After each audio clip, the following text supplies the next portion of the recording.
Pregame.com. The old black and blue division takes center stage here at pregame.tv. We've got Green Bay at Chicago. The Packers laying 3 points as we speak. Marco, a free pick from you in just a moment. Last week we talked about Chicago being in a predictable go-against spot against the Vikings, and they lost the game 21-14. But if you just look at the box score without knowing the final score, you'll see Chicago outgained Minnesota 438-248. And what I really like to do is yards per play. Chicago 6 yards per play. The Vikings just 4.3. Jay Cutler stunk it up. Looks like he's going to go this week, even though he's a little bit banged up.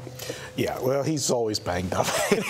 And he does stink it up quite a bit too often. But this is the season for the Chicago Bears this week.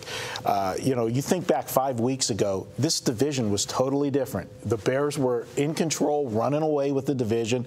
And, Green Bay is, how are they going to find their way into the playoffs? And now it's totally reversed, and Chicago could end up being on the outside looking in. Green Bay's won 7 of their last 8 games. But, guys, if you looked at how they're winning these games, I mean, you want to talk about smoke and mirrors. They've been lucky in games. Again, last week, they're down 14-0. They're going to give me touchdown to get back in the game. They should have lost to Detroit, a couple weeks ago when the Lions just totally choked the game away in the final 2 minutes, which they've been, doing very often. Week out, basically. Yeah. I think they're auditioning for the remake of the Linda Lovelace movie with the way they're choking. I didn't think she choked. Right over my head.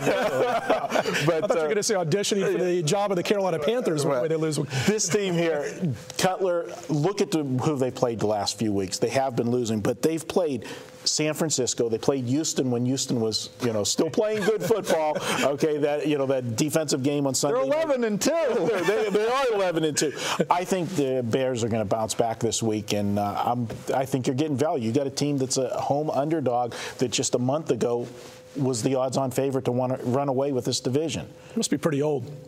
A Linda Lovelace reference in 2012? I'm telling you. Anyway, listen, when I'm handicapping games, when I'm talking about it as an analyst, I'm all situational when it comes to the NFL. And there are certain injuries I just don't care about. But as a host, I'm going to throw this at you, Steve, by saying 4 losses in 5 games for the Chicago Bears. Lovie Smith back on the chopping block, back on the hot seat again. He's missed the playoffs, 4 of the last 5 years as the head coach of Chicago. You have Urlacher, who's still out with a hamstring injury. You've got their star corner, Tim Jennings, questionable this week after the shoulder injury that he suffered. They're getting gashed on the ground. I know it's a situational thing here, and as a handicapper, but I'm playing devil's advocate to Marco right now. How does Chicago bounce back this week in your eyes? Well, or do they in your eyes? In my eyes, I was going to come up with a more modern Linda Lovelace, and then I thought it's better if I didn't disclose that I have any of that information at all. Focus, Steve. Focus. Okay. Getting back to the task at hand, I love the situation that we got a team off the phony loss. I mean, Chicago, I was on the Vikings. It was one of my bigger bets, and I was lucky. I got 2 pick sixes, basically.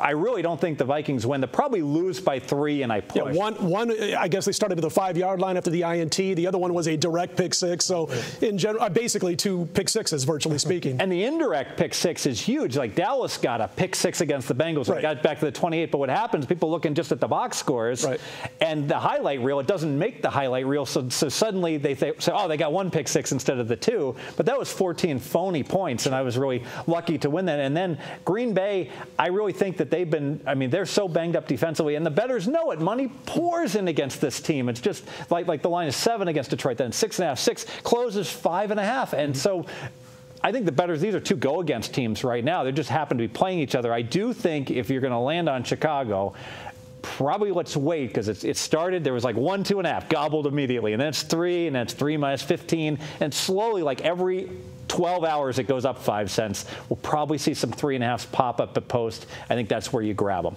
ATS and yardage stats galore on the side of Green Bay, Marco. Green Bay's average plus 56 yards per game, 26 points per game versus top 10 defenses so far this season. A stat that somebody sent to me this week.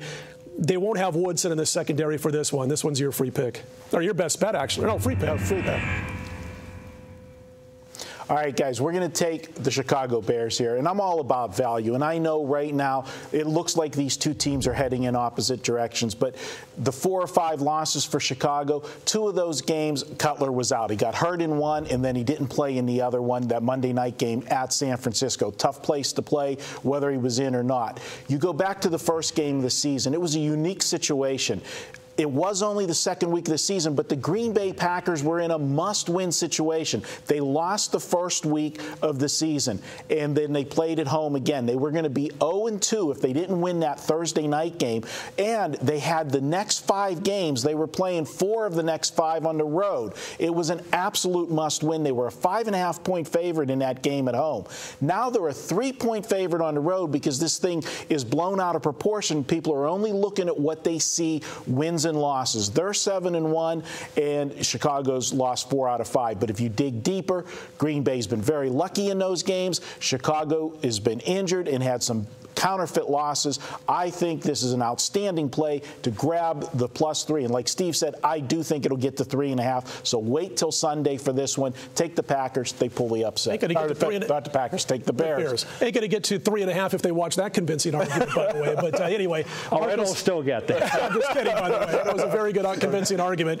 Chicago +3. That's what Marco's got. When we come back, that's the best bet for Marco D'Angelo. Wait till you see this one. Stick around at pregame.tv.